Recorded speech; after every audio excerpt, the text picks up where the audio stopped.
75쪽이고요. 그 유명한 이제 빵과 밀가루의 비유가 여기서 나와요.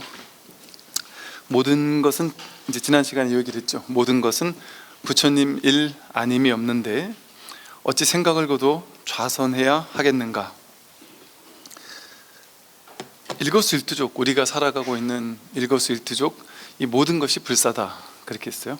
근데 어떻게 따로 좌선을 해야지만 되느냐. 이 참선이라는 것은 이제 좌선만을 일컫는 게 아니라고 그랬어요. 참선은 그냥 선에 참여하는 한다는 뜻이에요. 참여한다. 그러니까 지금 여러분들이 선에 참여하고 계시는 거예요.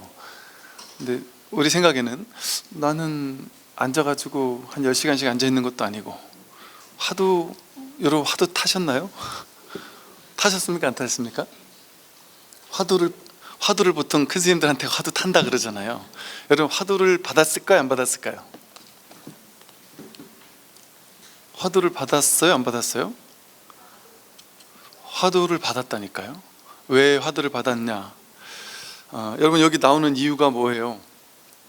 내가 누군지를 알고 싶잖아요, 그죠? 내가 누군지, 내가 무엇인지 저 스님이 말하는, 우리 반야심경에서 말하는 조견, 오온, 계공, 오온, 몸과 마음은 내가 아니다라고 했는데, 몸과 마음이 내가 아니면 내가 누구지? 내가 뭐지 도대체? 진정한 자기는, 진정한 나는 누굴까? 진정한 나를 깨달으면 생사해탈한다 그러잖아요. 그 진정한 내가 뭐길래 그걸 한번 확인하면 내가 생사해탈하는 거지? 이게 궁금하지 않나요? 궁금하니까 나왔잖아요, 그죠? 여러분은 그냥 이렇게 이제 그냥 교리 공부하려고 나온 거 아니잖아요, 그죠? 그리고 이렇게 이거 하나 떼려고 나온 거 아니잖아요, 그죠? 예. 아마 그런 목적으로 나오신 분은 아무도 안 계실 거고, 여기 오신 분들은 아마 전부가 그냥 한번 들어볼까 이런 건 아닐 거예요. 내가 누군지가 이걸 확인해야 되겠다, 혹은 확인했는 분들은 여기에 대해서 내 혼자 있으면 이게 자꾸 왔다 갔다 하는 느낌도 들고 공부가 안 되니까 꾸준히 공부를 해서 이 자리에 좀 더 이제 확고히 안착을 해야 되겠구나, 이런 어떤 뜻에서 나왔잖아요, 그죠? 그러니까 여러분들 이렇게 월요일날 법문 들을 때만 듣나요?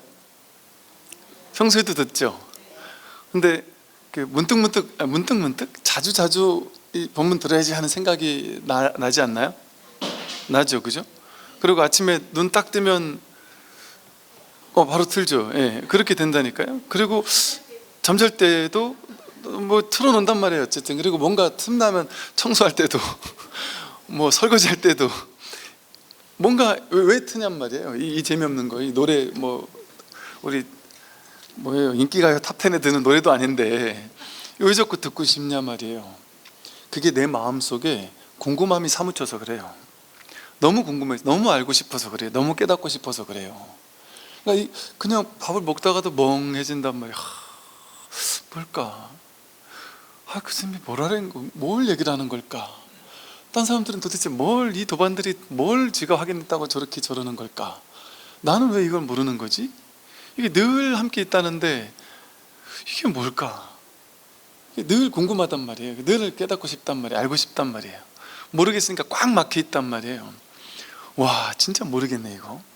근데 머리로 하면 안 된다고 하니까 내가 알려고 머리를 굴리다가 이건 아니지, 이거 또 내려놓는단 말이에요. 그러니까 이게 더 우라통 터진단 말이에요. 그냥 가슴은 답답하고 모르겠고 알고 싶은데 모르겠으니까. 그런데 방법도 없으니까 차라리 방법이라도 줬으면, 연불, 독경, 좌선, 3000배 하면은 된다 이러면은 그거라도 열심히 해보겠는데, 그런 방법이 아니다 하니까 이러지도 저러지도 못한단 말이에요. 지금 상황이, 그죠? 이러지도 저러지도 못하잖아요. 방법을 쓸 수도 없잖아요.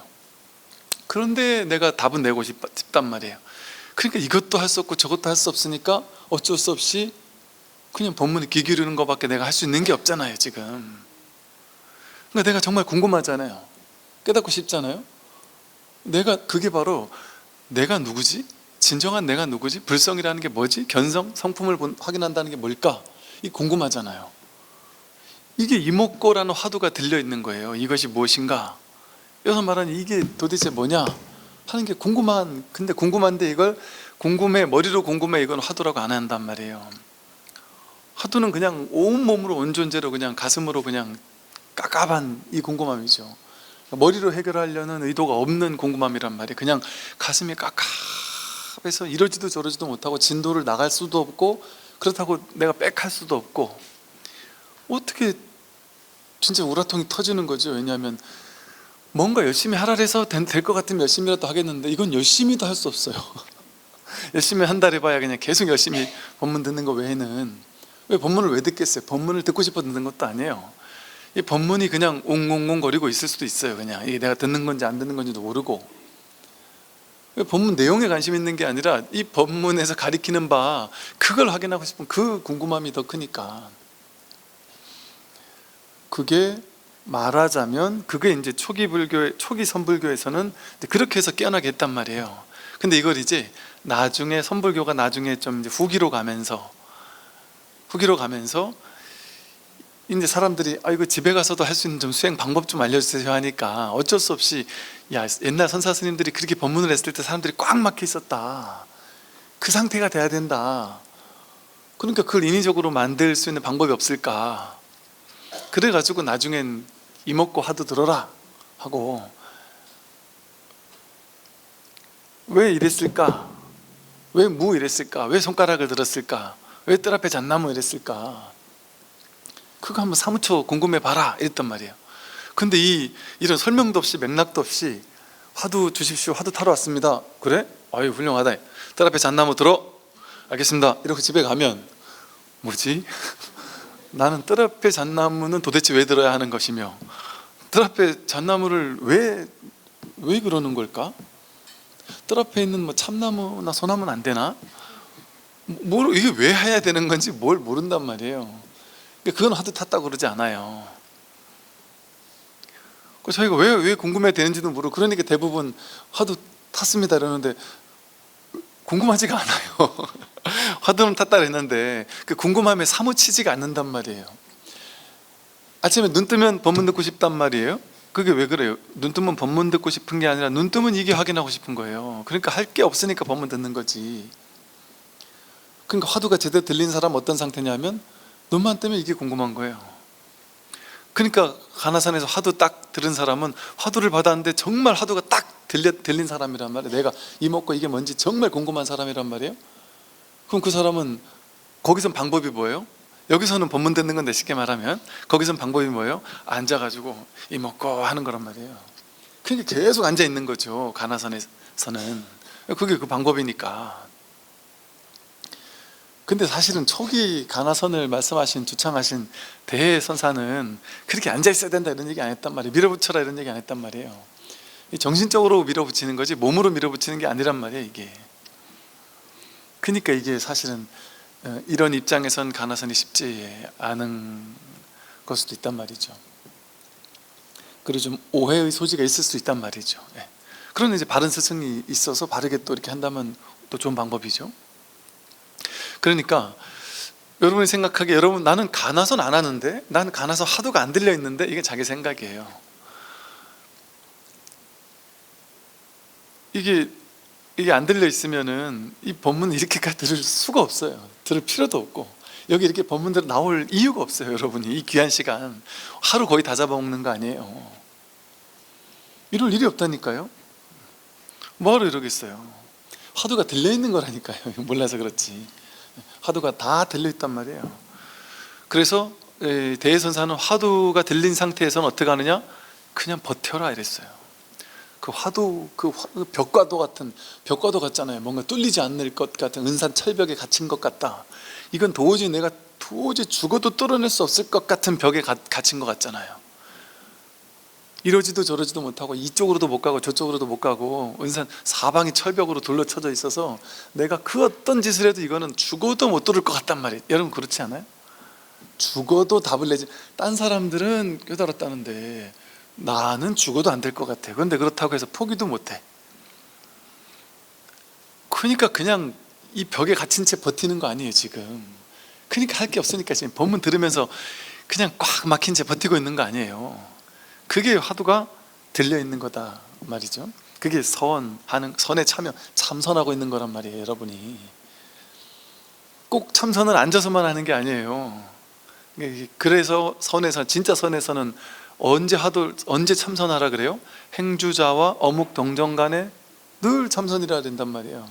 길을 걸으나 머물러 있으나, 행동할 때나 머물러 있을 때나, 앉아 있을 때나 누워 있을 때나, 행주자와 어묵 동정, 말을 할 때나 안 할 때나, 움직일 때나 움직이지 않을 때나 언제나 이게 궁금하다. 그게 참선이란 말이에요. 그러니까 선에 참여하고 있는 거예요. 근데 난 눈 뜨고 있는 시간은 딴 거 뭐 이런저런 일을 할 때야 그 일을 하지만, 그 일이 없을 땐 늘 이게 참 궁금한 거 알고 싶고, 참 그런데요, 그게 여러분 하루 종일 화두가 들려있는 건 거예요. 근데 이거 억지로 했냔 말이에요. 이거 억지로 화두 받아가지고 앉아있으면 이게 잘 안 들려요. 다리도 아프고 근기가 어지간히 센 사람 아니고서는 그 앉아가지고 내기가 쉽지가 않아요. 근데 이거는 그렇게 하려면 여러분 하루 종일 집에서든 선방에든 와가지고 아무것도 하지 말고, TV도 보지 말고, 청소도 하지 말고 집에 와서 어디 딱 선방에 앉아가지고 계속 앉아야 공부다. 그렇게 하면 여러분들 몇 명이나 버텨내겠어요? 조금 한 100일 죽도록 하다가 100일 끝나면 나 이제 좀 쉬었다 갈게 이러고 이제 쉰단 말이에요. 한 100일 쉰단 말이에요. 그러다 또 힘내가지고 또 가서 이제 앉는단 말이에요. 그 선방 스님들이 딱 그럴 조건이 갖춰지고 그런 근기가 되고, 또 거기서 딱 공부만 해도 막 여러분들이 대중공양도 가고 그냥 가만히 앉아만 있어도 되잖아요. 직장생활 안 해도 자식 돈 벌어다 줄 필요도 없고, 밥 해달라는 사람 하는 것도 없고, 공양조보사님 밥 착착 해다 주고, 그러니까 그런 입장은 모르겠지만 여러분들은 쉽지 않단 말이에요. 그런데 여러분들은 어때요?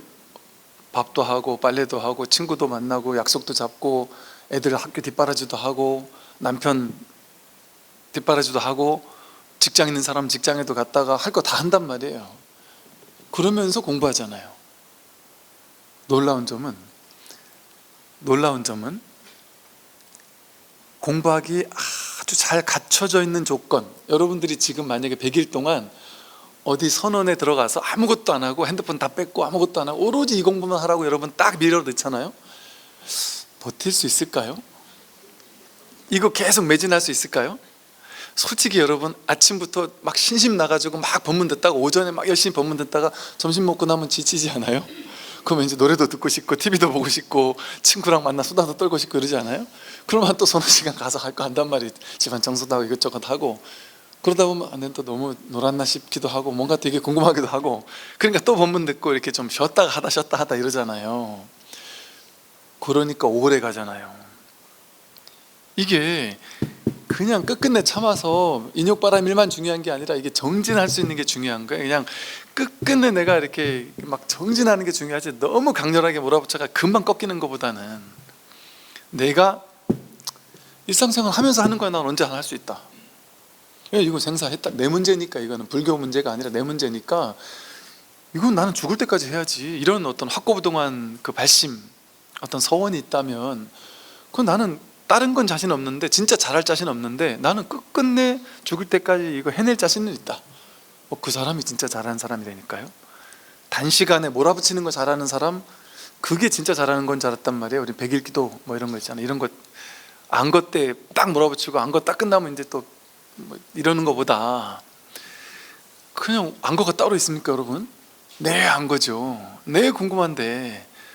그러나 이 지칠법 하면은 또 딴 일도 한단 말이에요. 그게 스님들하고 똑같지 않아요? 스님들도 하한 거 하고 또 만행 한 3개월 하고 또 한 동한 거 3개월 하고 또 한 만행 3개월 하고, 또 스님들도 계속 그렇게 하지 않아요. 1년에 6개월 안거하고 6개월 쉬지만 만행하지만, 또 그렇게 또 안거 한 철 두 철 나다가 또 한두 철은 또 이절 저절 가서 또 또 소임도 살고 뭐 이런저런 소임도 맞다가 이제 내가 또 공부하러 가야지 하면 또 안거 들어갔다가 이런다면 우리랑 똑같단 말이에요. 제가 불자분들하고 똑같단 말이에요. 그렇죠? 똑같잖아요. 안거 들어갔다 해야지 하는 거 하고, 우리가 아침에 열심히 법문 듣다가 점심 먹고 나면 법문 이게 듣는 것도 이제 지겹다 싶고 막 귀도 아프고, 그래서 좀 쉬고 뭐 이것저것 뭐 친구랑 카페 가서 수다도 좀 떨다가 이렇게 좀 쉬었다가 이제 또 다시 공부하잖아요. 그 나쁘지 않단 말이에요. 그게 그렇게, 왜냐면 오롯이 이것만 죽도록 못합니다 사람이. 그게 훌륭한 것도 아니고 그렇게 안 된다니까요. 그게 잘 안 돼요. 근데 오히려 내가 그냥 직장도 갔다가 이 일 저 일 막 할 거 하다가 막 바쁘게 하다가, 그리고 짬 날 때 내가 공부해야지 이러면 그게 더 귀하잖아요. 이 시간이 얼마나 귀해요. 직장 다니는 사람, 이 공부에 빠진 사람들은 아침 저녁 퇴근하고 출근하는 그 시간이 제일 짜증나는 시간이었는데, 특히나 젊은 사람들 같으면 서울로 출퇴근을 해야 되는데, 서울은 집값이 비싸니까 저 멀리 1시간 2시간, 심지어 2시간 반씩 막 출퇴근하는 사람이 있대요. 그러니까 이 출퇴근하는 시간에 막 제일 짜증이 나가지고 아내하고 맨날 싸운다는 거예요. 야, 차라리 서울에 안 좋은 빌라라도 가 살자. 아내는 나는 저 옆에 있는 경기도 신도시 쾌적한 넓은 아파트가 좋다. 당신만 희생하면 되는데 왜 우리 가족 모두를 괴롭게 하느냐 이런다. 그럼 맨날 싸웠다는 거죠. 그런데 이 공부 만나고 나서 안 싸운대. 내 이제 서울 가서 살자는 얘기를 하지도 않는데요. 야, 난 출퇴근하는 시간이 너무 좋다. 2시간 반 출퇴근, 2시간 반 퇴근. 야, 이거 5시간을 하루에 법문을 들을 수 있다는 건 진짜 이게 얼마나 귀한 시간이에요. 그렇게 된다니까요. 이 공부에 빠져버리면 내가 일 안 하는 거 아니에요. 일상생활 하더라도 그냥 여기에 딱 매진하게 된다니까요. 그게 더 오래오래 갈 수 있는 비법 아닌 비법이에요. 그리고 이제 20대, 30대, 40대 뭐 요쯤이나 사람들이 그런 얘기를 하더라고요. 철없는 20, 30대 때는 결혼하고도 20대 때, 10대 때, 20대 때면 친구가 좋잖아요. 친구 만나서 맨날 술 먹고 의리 막 이게 중요하잖아요. 근데 이제 결혼 딱 하고 나면 이제 집안의 보살님들은 야, 너 지금 의리가 중요하냐? 내가 지금 혼자 애 보느라 힘들어 죽겠는데 너도 와서 같이 좀 봐야지 하는데, 어떻게든 좀 핑계를 대가지고라도 누구라도, 심지어 막 죽여가지고라도 가서 막 술을 먹는다는 거죠. 막 장례식장 가야 된다 이러면서 술도 먹고 뭐 별의별 거 한다는 거죠. 그런데 그렇게 해서 그렇게 친구를 좋아했다는 거죠. 막 여기저기 친구들하고 놀러 다니는 걸 좋아하고 이것저것 취미 활동하는 걸 좋아하고, 집안도 사이도 안 좋아지고. 그런데 이 40대, 50대, 60대가 되면 그 많은 분들이 상당히 많이 말을 다르게 하는 게 뭐냐면, 어떻게 얘기를 하느냐면, 야, 내가 20, 30대 때 진짜 철없었다. 지금 생각하니까 그때는 친구 간의 의리가 막 정말 중요한 줄 알고 막 이랬는데, 이게 시간이 지나고 한 나이가 좀 들어가니까 젊었을 때나 친구의 우정이 좋지, 지금 생각해 보니까 내 만나서 술 먹느라고 막 속만 쓰리고 돈만 낭비하고, 돈은 돈대로 갖다 버리면서 아내한테 그 욕은 욕대로 먹으면서 자식들 따뜻하게 옆에서 같이 놀아주지도 못하면서 별 좋은 것도 없었는데, 그때는 그래도 친구가 좋으니까 좋았는데, 이게 시간이 좀 지나니까 가는 길이 너무 다르더라는 거예요. 친구들이 그때는 좋았지만, 어떤 친구는 막 잘 나가고 막 서울에 집 샀다고 하는데 나는 못 사니까 막 서운하고 짜증나니까, 옛날엔 그렇게 서로 진심으로 축하해 주다가 이제는 진심 축하가 안 된다는 거죠. 질투가 나고 또 화도 나고 상대적 발탕감도 느끼고, 친구들 사이에서도 뭔가 이렇게 미묘한 이런 그 비교 이런 게 있으니까 만나고 나면 찝찝하고 그럴 수 있단 말이죠. 다 그렇진 않겠지만. 그런데 그런 가운데 어쨌든 내가 그런 시간을 그렇게, 허비라고는 할 수 없겠지만 어찌 보면 내가 정말 내 평생을 바쳐 할 수 있는 공부가 있는 사람과 없는 사람은 얼마나 차이가 있을까요? 이건 진짜 어찌 보면 이 공부를 만난 것은 축복인 것 같아요. 왜냐하면 제가 그 오랜 세월 이 공부를 얼마나 했겠어요. 근데 저는 여기 답이 있겠다, 그 확신만 들었을 때 완전 정말 하늘은 날아갈 것 같았다. 깨닫지 못해도 여기 답이 있겠구나 하는 확신이 확 드는 순간이 있었단 말이에요. 그때만 해도 저는 막 정말 드디어 나의 방황은 끝났구나. 여기저기서 너무 찾았으니까. 근데 이게 답이 안 날 것 같은 거예요, 어디서도. 왜? 세상 모든 불교에서는 그랬으니까. 금생에 깨닫는다는 게 말이 되니? 세세생생 갈고 닦아야 나중에 한 수십 생 후에는 조금 가능성이 있을까 말까, 그렇게 배웠으니까. 그러니까 그게 진짜인 줄 알았단 말이에요. 근데 그게 아니구나. 지금 끝낼 수 있는 거구나. 지금 끝내지 않으면 안 되는 거구나. 그 사실에 대해서 조금씩 눈 떠가는 과정에서 되게 저는 충격이면서 좋았단 말이죠. 그 첫 번째 충격이었던 게 그랬다 그랬잖아요. 제가 대학 다닐 때 친구랑 호프집에서 맥주 한 잔 마시다가, 둘이 맥주 한 잔 친구들 다 떠나가고 둘이 마지막 앉아가지고 맥주 한 잔 마시다가 이 친구가 갑자기 이런저런 속내를 얘기하는데, 나는 이번 생을 넘기지 않을 거다. 난 어떤 일이 있어도 나는 금생에 끝내야지, 나는 다음 생까지 갈 마음이 없다. 난 이번 생에 정말 나는 부처가 되고야 말 거다. 이런 얘기를, 그 당시는 그런 얘기를 할 수가 없었어요. 그런 분위기가 아니었고, 그 말도 안 되는 소리였어요. 근데 그 얘기를 한 눈빛이 너무 심각한 눈동자를 보고는 몇 가지를 물었더니 이거 그냥 하는 소리가 아닌 거예요. 너무 충격적이었어요. 친구가, 20대 초반의 친구가 금생을 넘기지 않고 깨닫겠다, 부처가 되겠다 하는데, 와, 이게 뭐지 도대체 얘는? 그리고 자신을 돌아보게 되더란 말이죠. 왜 나는 이럴 일이라는 발심조차 안 하고 있었지? 금생은 당연히 안 되는 거야. 그냥 갈고 닦고 수행이나 하다 보면 나중에 복을 짓다 보면, 뭐 수행력이 쌓이다 보면 언제 어느 생각은 되겠지, 이런 정도의 생각밖에 못하고 살았단 말이죠.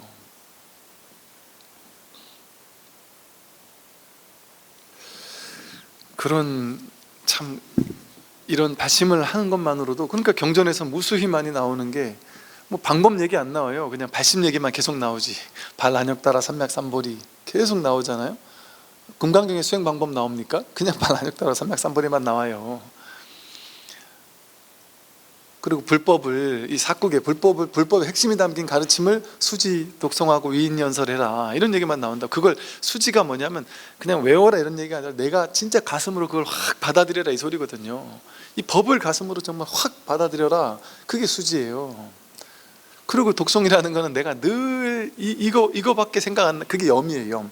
염불이라는 게 간센보살 이게 염불이 아니에요. 부처님 당시 염불은 염불, 염법, 염승, 뭐 염시, 염계 뭐 이래가지고 항상 내 마음을, 세속적인 일을 하더라도 항상 내 뜻은 부처에게 돌아, 이거예요.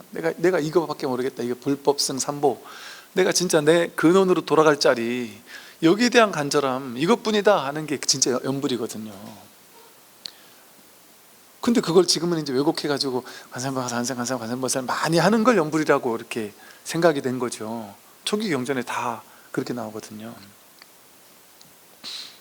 이렇게 간절함, 늘 이거를 잊지 않는 거, 기억하는 거, 잊지 않는 거, 늘 여기 마음을 두는 거, 그게 중요하다. 그래서 그 부처님께서 아함경 니까야에 이런 식으로까지 이제 방편을 썼어요. 뭐라 그랬냐면, 염불, 염법, 염시, 항상 부처를 기억하고 잊지 않고, 항상 법을 깨닫겠다라는 마음을 물러서지 않고, 항상 내가 이 법을 깨달아야 될 사람이다라는 그게 승보예요. 부처가, 스님이 승보가 아니라 내 안에 불법성 삼보가 있는데 그것을 나는 지금 분별망상하느라고 잊고 살고 있다.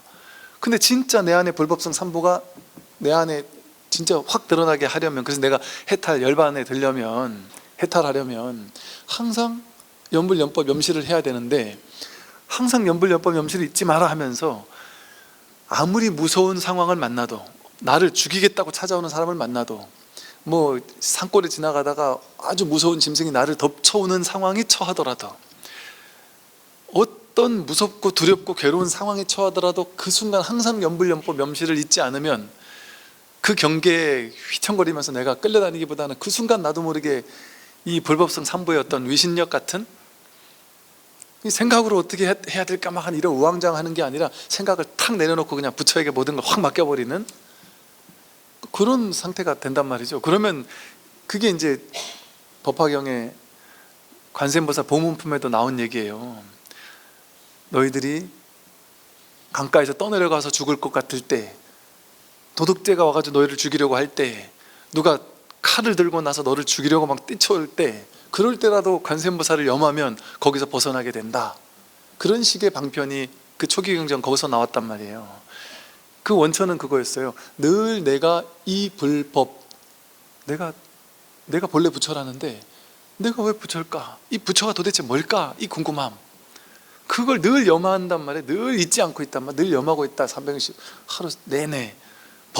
이 법이라는 게 나에게 법이 드러나 있다는데 나는 왜 법이 드러나지 않고 늘 분별망상만 끌려다니는 걸까? 그리고 내가 바로 수행자인데, 내가 바로 이 부처와 불법을 깨달을 사람이 바로 난데, 내가 바로 이 승보인데 나는 왜 아직 이 불법이 드러나지 않았을까? 그래서 이 연불연법 염승을 늘 잊지 않고 기억하는 거, 그게 공부라고 했단 말이에요. 그게 이 공부에 대한 간절한 발심 아니에요? 그게 화엄경에서는 발보리심이라고 했어요. 보리심, 보리가 깨달음이란 말이에요. 깨달음을 얻겠다라는 마음을 바라는 거. 금강경에서는 발안욕따라 삼약 삼보리심, 무상정등정각, 최상의 깨달음을 얻겠다라고 바라는 거. 화두에서는 진짜 궁금함에 사무치는 거, 이 연불연법 염승에 사무치는 게 화두잖아요. 진짜 내가 누굴까? 내가 부처고 내가 법이고 내가 승이라는데 왜 내가 불법승이지? 모르겠잖아요. 궁금해라 이거예요. 근데 머리로 알려고 하는 건 분별망상이잖아요. 그러니까 숭산 스님은 그 화두를 다르게 표현했어요. 오직 모를 뿐. 내가 부처고 내가 법이고 내가 승이라고 하는데 나는 모르겠다. 알겠다고 하면 이거 모른다, 이건 알 수 없다. 그건 머리로 가는 거니까. 그러니까 오직 모를 뿐, 그냥 모르는 마음으로 이걸 부딪히라는 거예요. 모르는 마음으로 그냥 이걸 부딪혀서 이 궁금함에 사무쳐서 정말 뚫어내고 싶다라는 그 간절함, 그거 가지라는 거예요. 그게 화두고. 그리고 부처님 말씀하신 연불연법 염승이나 대승불교에서 말하는 거나 발보리심이나 발안욕따라 삼맥삼보리나 화두나 똑같은 얘기 아니에요. 이렇게도 설명하고 저렇게도 설명하고 있는 거 아니겠어요? 그게 바로 좌선이지 참선이지 다른 게 참선이 아니란 말이에요. 그러니까 이걸 참선이라고 이름했을 뿐이에요. 그런데 이걸 어떻게 초기 불교가 불교고 대승불교는 불교가 아니야라든지 선불교는 불교가 아니야라든지 이런 식으로 말할 수가 없어요. 어떤 사람은 선불교는 불교가 대승불교가 뭐 중국의 도교랑 결합이 된 뭐라고 막 그래요. 제가 도교 요즘에 도덕경 공부해 보니까 그건 택도 없는 소리라니까요. 그런 영향은 있을 수 있어요. 왜? 그런 토양이 도덕경도 이 법을 가리키고 있어요. 도덕경에서 말하는 도가 이 노자가 이 법을 확인하지 못한 사람일 수가 없어요. 도덕경 읽어보면. 근데 공자는 아무리 읽어봐도 이 얘기가 없단 말이에요. 저 법에 대한 얘기가 없단 말이에요. 도에 대한 얘기가 없단 말이에요. 그 토양이 있었단 말이에요. 그러니까 좀 더 수월했던 거죠.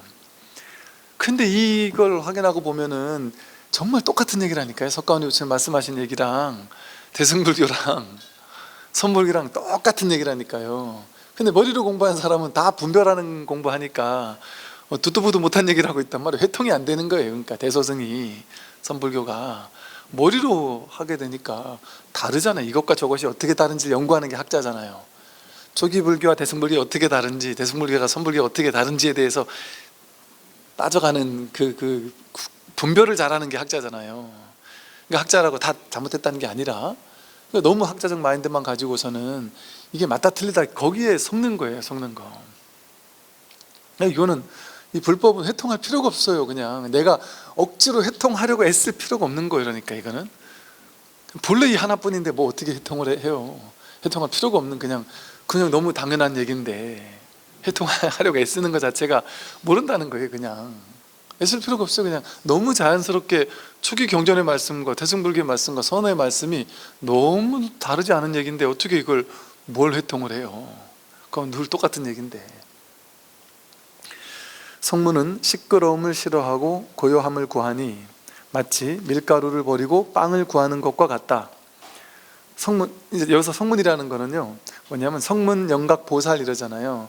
성문영각보살이라는 다양한 깨달음으로 가는 방편이 있어요. 방편이 있는데 여기서 성문승, 영각승, 보살승이래요. 근데 여기 이제 이 방편으로 여기가 부처란 말이에요. 여기 우리 어디 갈 데가 없단 말이에요 사실은. 그런데 그렇게 얘기하면 우리가 너무 어려워하니까 여기는 예토, 더러울 예자를 써서 더러운 땅이다, 예토다.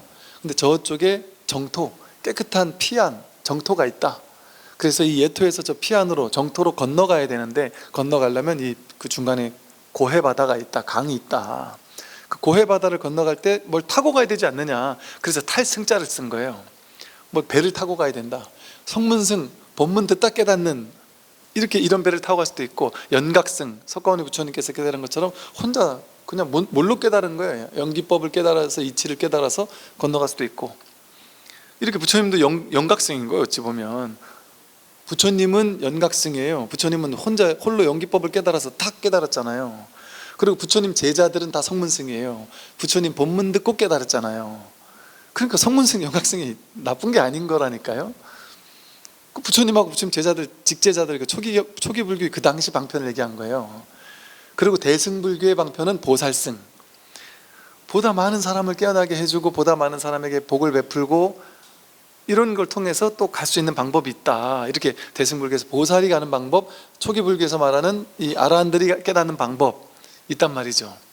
그런데 이제 대승불교에서 이제 이 인도에서 이 사람들은 똑같은 얘기를 가지고 편을 나눠서 편먹고 싸우길 좋아한단 말이에요. 그러니까 초기 경전이나 대승 경전이 똑같은 건데 진해를 우월하다고 얘기하려니까, 대승이 최고로 우월해 이 얘기를 하려니까 성문승 영각보다는 보살승이 최고야, 이렇게 대승불교를 광고한 거예요. 광고. 그러다가 이제 나중에 법화경에 와서는, 법화경이 이제 대승 경전 가운데 나중에 이제 최고봉이다 막 이런 식으로 얘기를 했단 말이에요. 법화경 열반경을. 그러니까 법화경에 가서는 초기 경전에서 말하는 성문승 영각승, 그리고 대승불교에서 말하는 보살승, 이거는 삼승이야. 삼승, 세 가지 방편인데 그 삼승, 그거는 좀 결국에는 오로지 하나의 법밖에 없는 이 일불승, 여기로 가기 위한 방편이었다. 그 방편이 전부 다 다르지 않은 것이다 하고 일불승을 딱 얘기했단 말이에요. 무슨 사슴이 끄는 수레, 무슨 소가 끄는 수레, 누가 끄는 수레를 줬다가 하나의 대배국어를 나눠줬다 이런 얘기를 하잖아요. 불타는 집에서 나오게 한 방편으로, 거짓말로 나오게 한 다음에, 그게 일불승이다 이 소리거든요. 그 말은 뭐냐면 어떻게 깨달을 수도 있어요. 요즘도 영각승이 있어요. 본인이 문득 깨달아 보니까, 나중에 보니까 이게 뭐지 싶었는데 나중에 보니까 이게 불교였구나, 이렇게 깨달은 사람들이 지금도 있다니까요. 대중적인 방법이 아니라 그렇지. 그리고 성문승, 본문 듣고 깨닫는 건 부처님 당시도 그랬고 지금도 그렇고 초기 조사선의 시대에서도 마찬가지잖아요. 다 성문승이잖아요. 말 뜻대로 따라가면 법문 듣고 깨달은 거예요. 초기 조사선의 시대에 전부 다 법문 듣고 깨달았고, 여러분 열심히 갈고 닦아라 하는 시대는 뭐냐면 유의조작으로 막 밀어붙이잖아요. 그러니까 열심히 갈고 닦는 가나선의 분위기에서는 깨달음의 체험이 세게 나타나요. 요란 뻑적지기랑이 나타나요. 막 뻥 터진단 말이에요. 근데 초기 가나선의 시대나 부처님 당시에는 그런 얘기가 안 나오잖아요. 누가 뭐가 어떤 일이 벌어졌다, 깨달음의 체험 얘기 안 한단 말이에요. 왜 그럴까요? 그렇게 유도하지 않는 거예요. 그냥 법문 듣다가 시부지기 깨닫는단 말이에요. 그냥 초기 조사선의 시대 다 그랬단 말이에요. 그러니까 뭐가 쑥 내려갔습니다, 뭐가 그냥 어마어마한 체험이 일어났습니다, 이런 얘기 선 어록에 찾아보세요. 없다니까요. 그냥 이 자리 확 확인하고 나서 삼배를 하고는 그냥 야, 이제 더 이상 찾을 필요가 없구나, 이런 느낌을 받았다라든지, 아니면 야, 내가 그동안은 큰 짐을 진 것 같아, 그걸 내려놓은 것 같다라든지, 야, 이제 내가 질문할 게 없어졌다라든지, 그 옆에서 이제 두고두고 내가 스님 모시면서 좀 산다든지, 아니면 일숙각이라고 하는 영가 현각처럼 그냥 그 자리에서 딱 이게 내가 확인한 게 맞았구나 딱 확인하고 나서는 그냥 바로 그날 하룻밤 잠도 안 자고 그냥 떠나간단 말이에요. 이거구나, 이게 틀림없구나 하는 거 확인했으면 됐다 이거죠. 그러고는 아니면 삼배하고 절 한번 하고 그냥 간다든지, 아니면 시원해졌다, 이 정도 표현이란 말이에요. 그냥 부처님 당시도 그랬단 말이에요. 무수히많은 제가자들 중에 이렇게 한 200명이 모였단 말이에요. 부처님 법문 듣고 그날 한 30명이 깨달아요, 쉽게 말해. 그럼 그 사람이 30명 깨달은 사람이 막 환희심에 넘쳐서 뭔가가 막 빵 터졌다든지 이런 얘기가 없단 말이에요.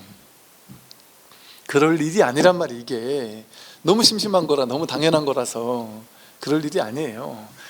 근데 여러분, 배고픈 사람이 밥 먹으면 끝이잖아요. 그럼 배 불렀다, 오케이, 배고픈데 밥 먹으니까 배불렀다, 됐잖아요. 갈증나는 사람이 목마른데 뭘 먹었다, 됐잖아요, 시원하면. 근데 너무 오랫동안 목마르면 어때요? 한 10일 동안 물 안 마셨으면 10일 만에 먹는 물이 얼마나 빵 터지겠어요. 얼마나 쑥 내려가, 어마어마한 체험이 일어나겠어요. 얼마나 이게 좋겠어요. 여러분, 우리 500리터짜리 이렇게 페트병 있잖아요. 거기다가 한 번에 일시에 몇 번까지 먹어봤어요? 몇 번 안 먹죠. 그냥 한 반 정도 먹으면 갈증 해소되니까. 저는 진짜 한 대여섯 번 먹어본 적이 있어요. 설악산에서 죽다가 살아났을 때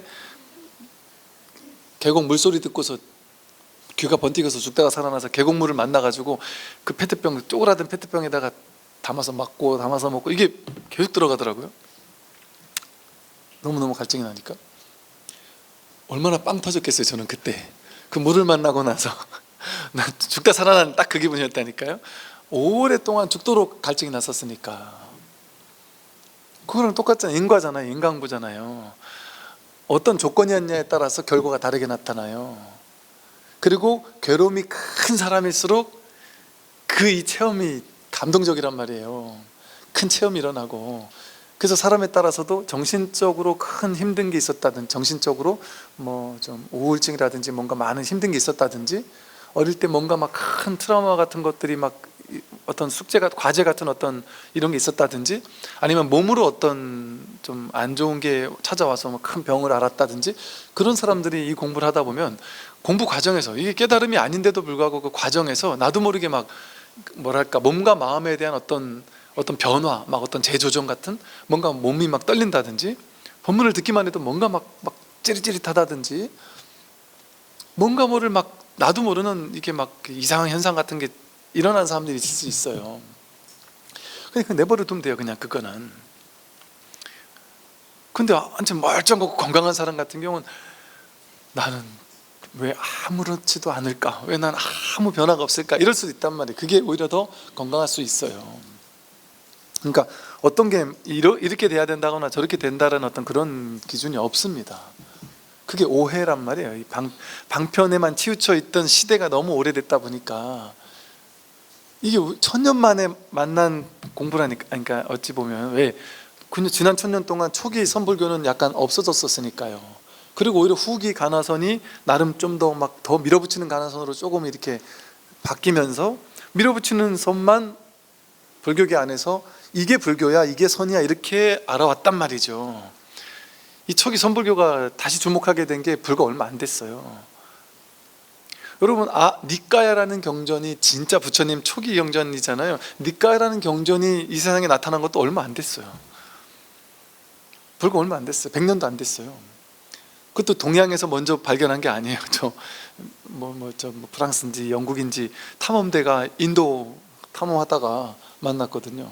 여러분, 육조단경, 나중에 덕이본 같은 육조단경 뒤늦게 좀 이것저것 첨가된 육조단경은 우리가 있었지만, 육조단경의 초기본, 완전 오리지널 초기본 없었어요. 최근에 발견됐어요. 최근 도낭인가 뭐 그 석굴 그 발견 조사하다가 그 도낭본 육조단경이잖아요. 얼마 안 됐어요.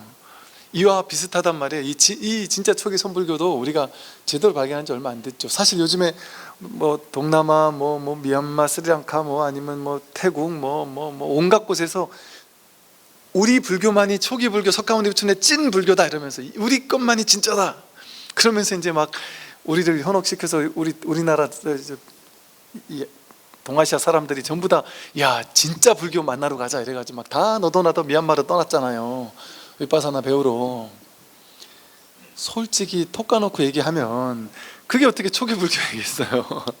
초기 불교가 지역은 초기 불교죠. 초기 불교 있었던 그 지역 가깝지도 않죠. 사실은 부처님은 인도 네팔 지역 거기였는데, 뭐 미얀마 가본 적도 없는데 부처님이, 아니 거기를 뭐 폄하하려는 게 아니라 똑같단 말, 우리랑 조건은 똑같단 말이에요. 미얀마 불교는 동남아니까 더 불교랑 가까울 거야. 우리 편견이에요.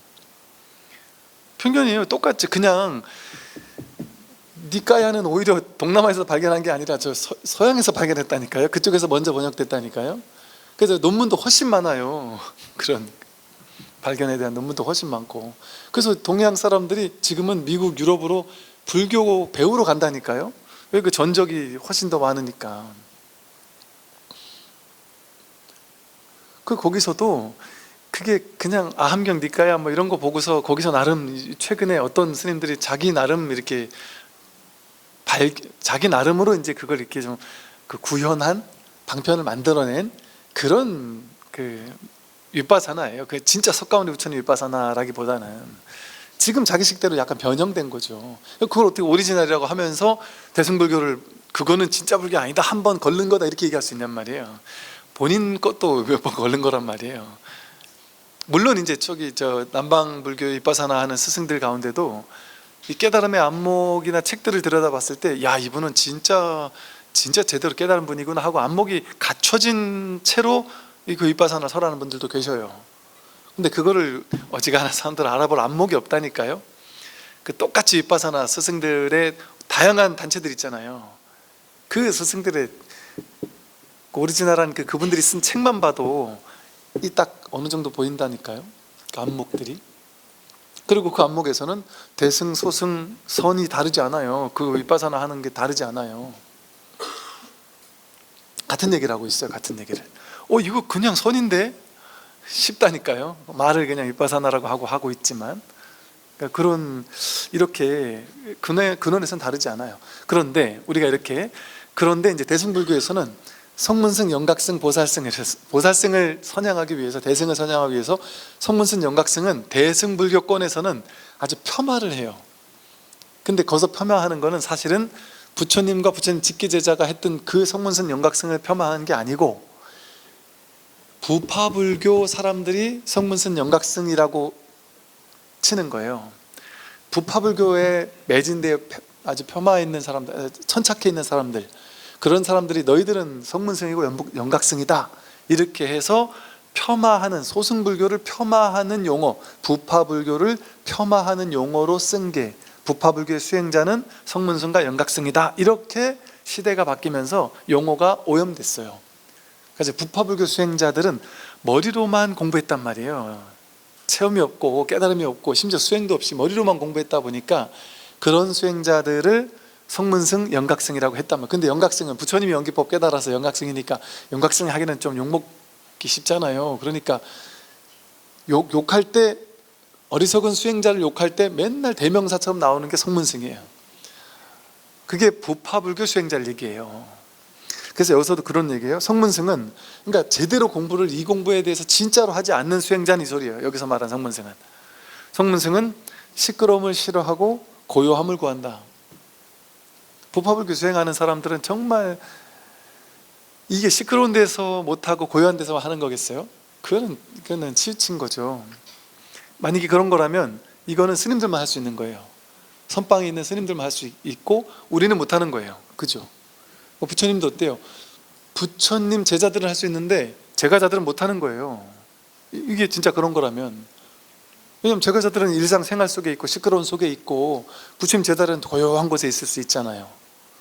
근데 부처님이 사실은 고요한 산골짜기에 가가지고 절을 차려라, 거기서 수행해라 이렇게 얘기하지 않았어요. 부처님 뭐라 했냐면, 시끌시끌한 도시에, 너무 도시에 있으면 조금 그러니까 도시에 탁발하러 왔다 갔다 하기 좋은, 도시를 끼고 있는 바로 옆에 조금 조용한데 거기를 얘기했다니까. 부처님이 절로 쓰기 제일 좋은 여건을. 그러니까 걸어서 탁발하게 도시를 끼고 있는 곳, 그래야 신도님들이 부처님한테 와서 법문 듣기 좋은 곳이잖아요. 우리가 탁발하러 가기 좋은 곳이 신도님들이 와서 법문 듣기 좋은 곳이란 말이에요. 그러니까 걸어서 법문 들을 수 있는 범위, 요즘 말로 하면 지하철 갈 수 있는 범위, 내지는 뭐 차량이 갈 수 있는 범위, 뭐 이런 정도인 거예요. 지금 뭐 전부 다지만. 그러니까 그런 데를 얘기했지, 부처님이 무조건 조용한 데 가야 된다 이러지 않았단 말이에요. 가섭존자가 산골에 가서 혼자 조용히만 있으니까 그러지 말고 여기 사람들 있는 곳을 내려와라 이런 얘기를 했단 말이에요.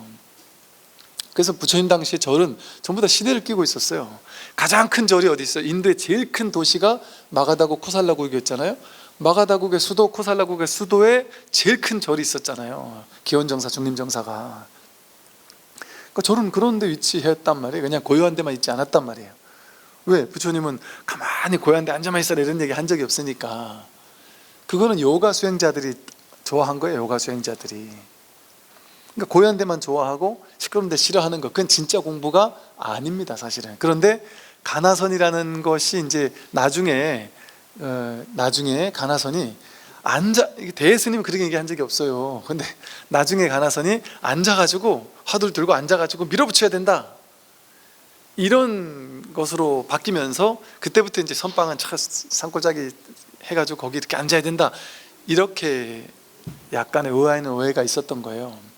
그러면서 그냥 고요한데 앉아만 있어야 되는 걸로 생각이 됐었단 말이죠. 그러니까 그게 아닌 줄 아니까 요즘에는 이제 도심 가운데도 시민 선방도 있고 그렇잖아요. 또 시골에 있을 때는 있더라도 여건 안 되는 사람은 시내에서 하더라도 무방하다, 그렇게 하고 시민 선방 있는 이유도 뭐겠어요.